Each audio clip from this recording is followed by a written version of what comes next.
Hi there. My name is John Sweeney, and I am the Director of Stewardship Development and Discipleship Ministries here at Vestavia Methodist. And I would like to welcome you to our new series on the discipleship pathway, Next Steps. We've created this wonderful new discipleship pathway for each of us to find our way along the path towards a fruitful and long-term relationship with God and with this church. In this first episode, Bill and Kip are going to talk to us about the beginnings of the discipleship pathway, the first step on the pathway that is powered by Prevenient grace. It's the discover phase. When you think about the Gospel of John, first chapter, where Jesus says to his disciples, "Come and see me." The disciples discover Jesus. And that's what we're going to be inviting you to do on this first step of the discipleship pathway. The first step, discover.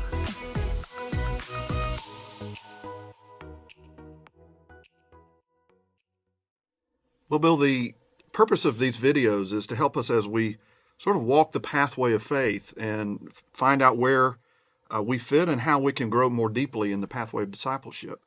And so we start out sort of just trying to discover where we belong in faith and in the church. And then we engage more deeply in it. Mm-hmm. And then we start finding our lives transformed. So a lot of our programming, a lot of our different activities are sort of built around this concept of a pathway that grows.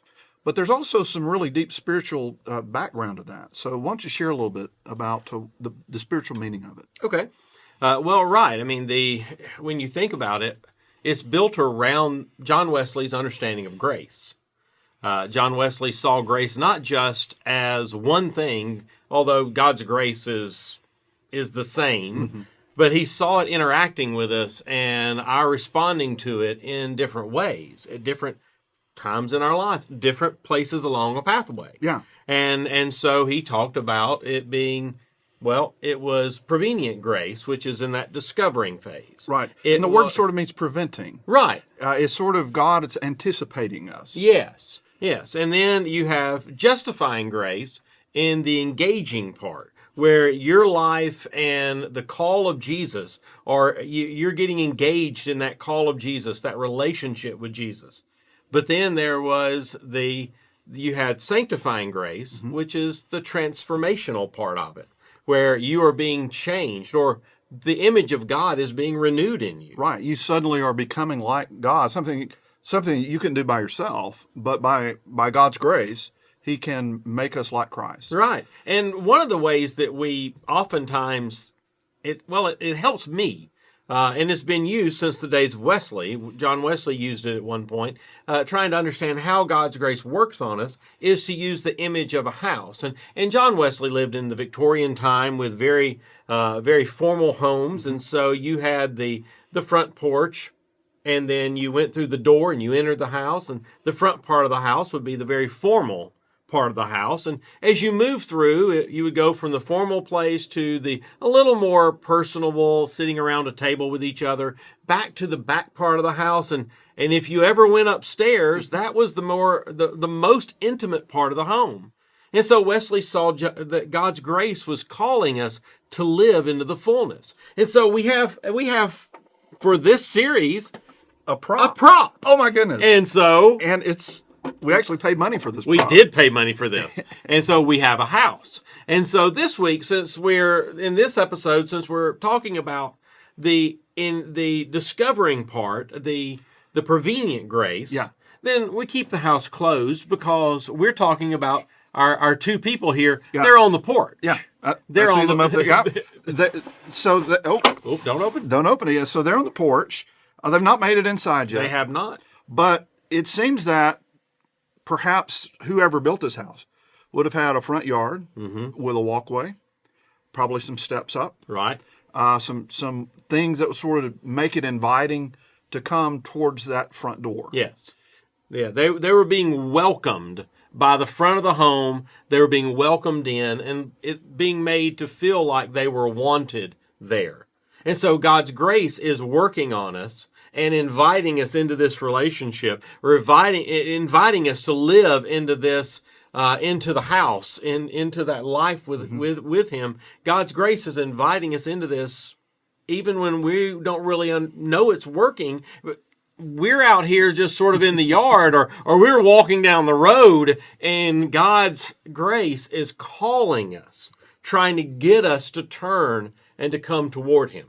Now, Scripture has a number of stories that talk about God inviting and trying to pull up people back to Him. Right. I mean, it starts really with Adam and Eve, the very first human beings, who were tempted to disobey God, and yet God tried through the rest of the story of Adam and Eve to restore them, to try to get them to some place where the destructive choices that they made weren't quite as difficult as they could have been. Yeah.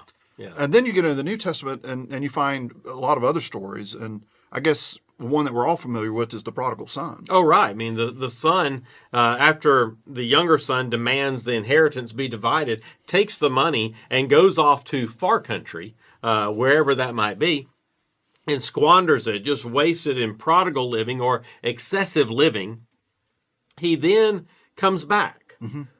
But the amazing thing about that is when he starts home, he's practiced this long speech he's ready to make. He's got all the right words, and yet he never really gets to make his speech because the father is practicing extravagant grace. And he's anticipating. He is. He's looking afar off. He is standing in the road, if he'll come, watching, practicing this extravagant prodigal grace, prodigal love for his prodigal son, and he is out there waiting on him so that he can receive him back.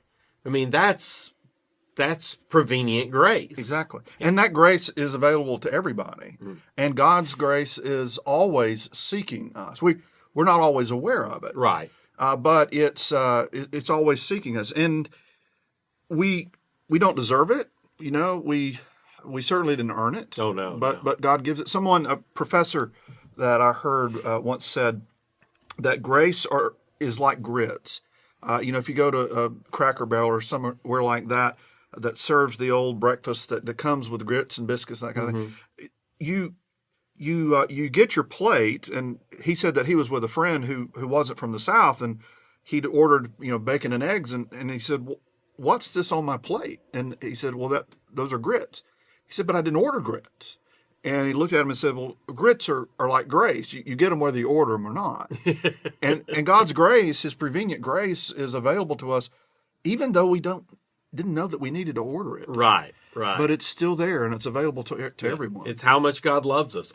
Always there, trying to call us into a relationship, even when we didn't order it, even when we didn't want it, even when we weren't looking for it. Right. And so sometimes the only way that we realize how God's prevenient grace was working in our life is, to use the analogy of the house, is after we've gone through the door of justifying grace and we're living somewhere in the house in sanctifying grace. That's when we realize, oh, God was trying to get my attention when that happened in my life when I was younger. Now I see that God was working through that person. All those coincidences weren't coincidences. No, and all those people that were placed in my path along the way that were either successful in steering me, or they at least tried. All of those people were moments of God's prevenient grace working on me, trying to pull me into this relationship. And so part of what we're wanting to do as a church is kind of to mimic what God does. Mm-hmm. And that is to make the front yard with a lot of different avenues to invite people toward this relationship with God. And right. So the first steps in discovering are kind of easy steps. Mm-hmm. They're ways that you can engage in a small group or engage in a mission project or something serve like that. Somewhere in the church in as a greeter or an usher or helping to serve the food on Wednesday nights or something like that. Yeah. And so we're amazing opportunities. Trying to make as many ways to get toward the front porch, and for us to invite people to the front porch as possible. But we're also realizing that in the midst of this, that God is calling all of us to a much deeper pathway and a much deeper walk with Jesus Christ. Absolutely.